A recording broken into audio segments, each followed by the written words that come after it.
세금으로부터 자유를 드립니다. 안녕하세요. 세무부의 로마입니다. 안녕하세요. 세무사 김국현입니다. 저는 안영준 세무사고요. 네, 안녕하세요. 세무사 장재경입니다.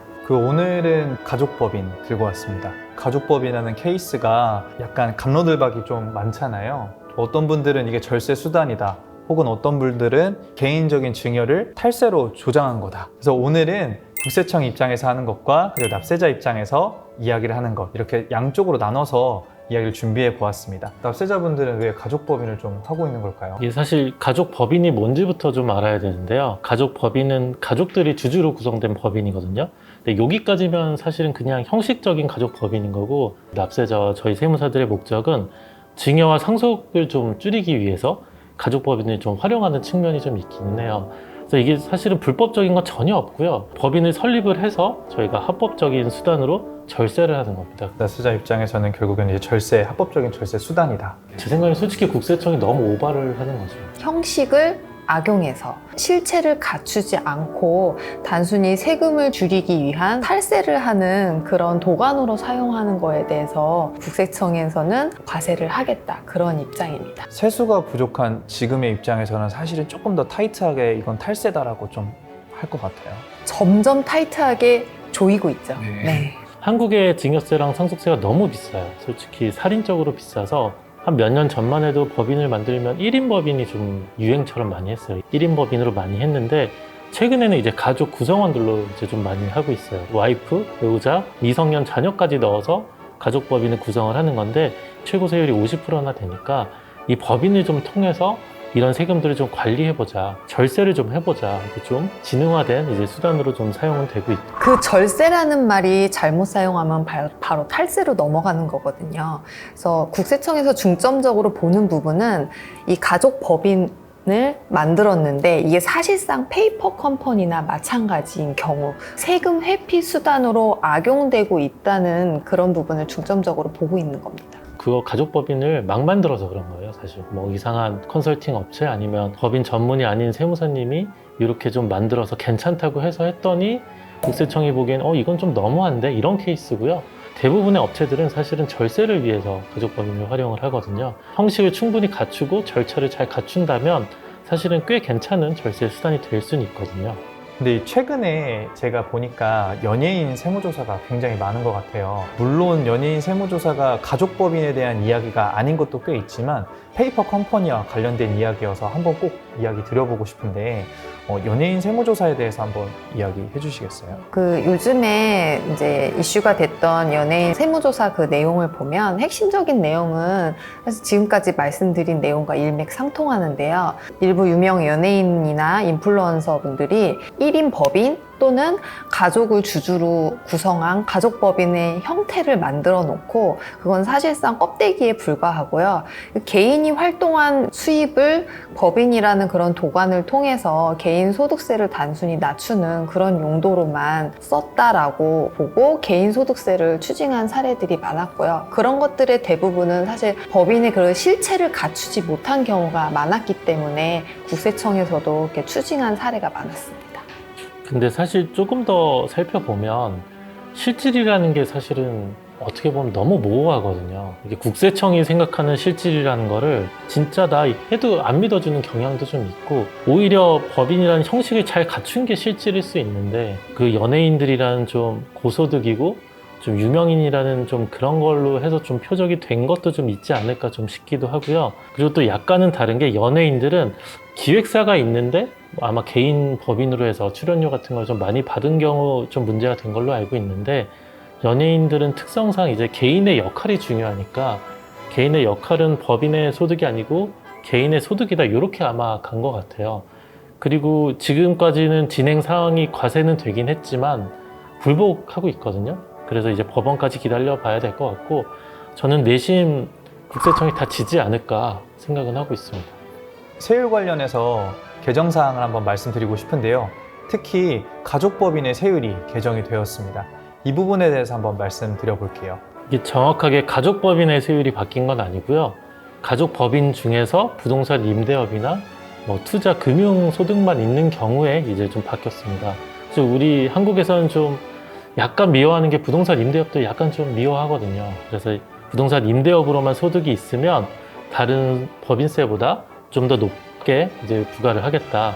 원래 지금 법인세가 2억까지는 9%, 그다음에 2억 초과는 19%가 거의 적용이 되는데 소규모 가족법인, 부동산 법인들은 9% 적용 안 해주고 19%로 바로 적용을 하겠다.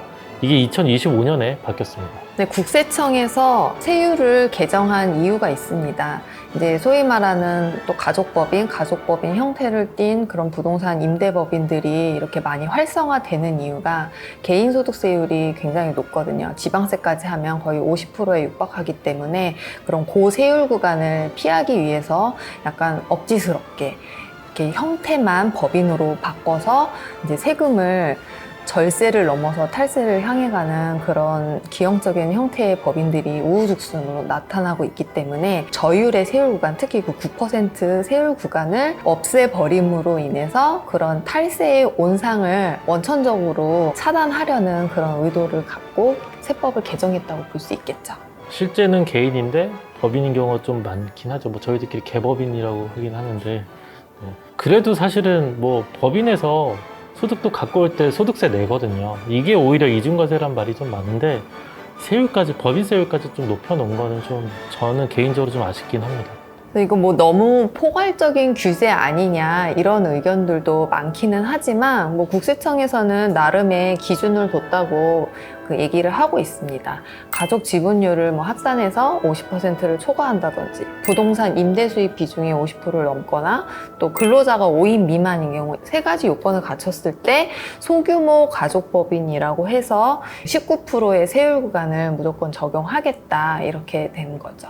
그러면은 실질적인 사례들을 좀 보여드리면 좋을 것 같아요. 그래서 한번 실제 사례들 한번 말씀드리고 싶은데요. 문제가 된 케이스들이나 혹은 가장 질문 많이 받은 케이스들을 말씀 한번 드려볼게요.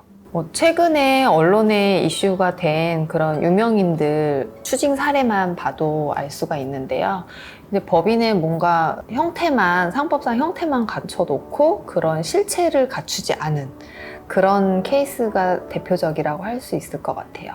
예를 들면 그냥 단순한 주택에다가 법인 본점 주소지를 해놓고 거기서 사실상 어떠한 사업 활동이나 영업 행위도 하지 않으면서 직원도 없고 기업이라고 볼 수 있는 형태를 갖추지 않고 그냥 개인이 사업 활동을 하는 것과 사실은 동일하거든요. 그런 동일한 것들을 단순히 법인이라는 도관을 통해서 개인의 소득을 법인으로 옮기고 저율의 세금만 본인이 가져가겠다. 국세청 입장에서 좀 들어보면 결국에는 비슷한 것 같아요. 형식적으로 하거나 혹은 껍데기만 했을 때는 문제가 된다라고 계속 문제의 소지를 삼고 있습니다. 이것 외로도 가족법인을 운영할 때 문제가 되는 케이스들이 있는데요. 이것들 하나하나 한번 제가 세무사님께 여쭤볼게요. 미성년자가 이제 주주일 때 문제가 좀 생길 때도 있다고 걱정 많이 하시는데요. 어떻게 생각하세요? 어떤 분들은 뭐 미성년자 주주 절대 되면 안 된다 이렇게 얘기하는데 저는 완전 반대인 게 미성년자면 무조건 넣으시는 게 유리하고요. 문제가 된다고 이야기하시는 분들 중에 세무조사가 나오니까 안 된다 이런 건데 이건 정말 잘못된 이야기인 것 같고 국세청 직원들이 이렇게 한가하지 않아서 미성년자들 주주만 뭐 추려가지고 조사할 리도 없고요. 그리고 문제가 되는 것 중에 하나가 이제 자본금이거든요. 미성년자가 돈이 없는데 자본금을 어떻게 냈냐 이게 문제가 될 수는 있는데 그 출자할 때 증여를 해주고 저희가 가족법인 설립하면 되거든요. 이렇게 해서 좀 해결을 하면 되고요. 그러면 미성년자 같은 경우에는 실질적으로 그 자본금 이슈가 있는데 그것 또한 증여세를 그냥 낸 돈으로 내면은 깔끔하게 해결이 되는 거네요. 그렇죠. 네. 그러면 또 제가 가장 많이 질문을 받던 거는 실제로 사업이나 이런 거는 서울에서 하는데 지방에다가 주소지를 내고 뭔가 취득세 감면이나 창업 감면 같은 거 한번 누려보고 싶은 경우도 많은 것 같아요. 그거에 대해서는 보통 세무사님은 뭐라고 말씀 주세요? 저한테도 가족법인 상담 오시면서 정말 많이 물어보시는 그 공유 오피스 가도 되냐? 저는 절대 안 된다고 하거든요. 주소만 빌려주는 경우에 좀 싸게 본점을 만들어서 가족법인 설립은 할 수 있는데 리스크가 엄청나게 커요. 이게 사실 그 가족법인이라는 실체를 만들어야 되는데 본점 주소지부터 없으면 사실 가족법인이 아닌 수가 있으니까 공유 오피스에서 하시는 건 좀 위험하고 저는 좀 개인적으로 피하시는 게 어떠냐 또 이렇게 생각이 좀 들더라고요.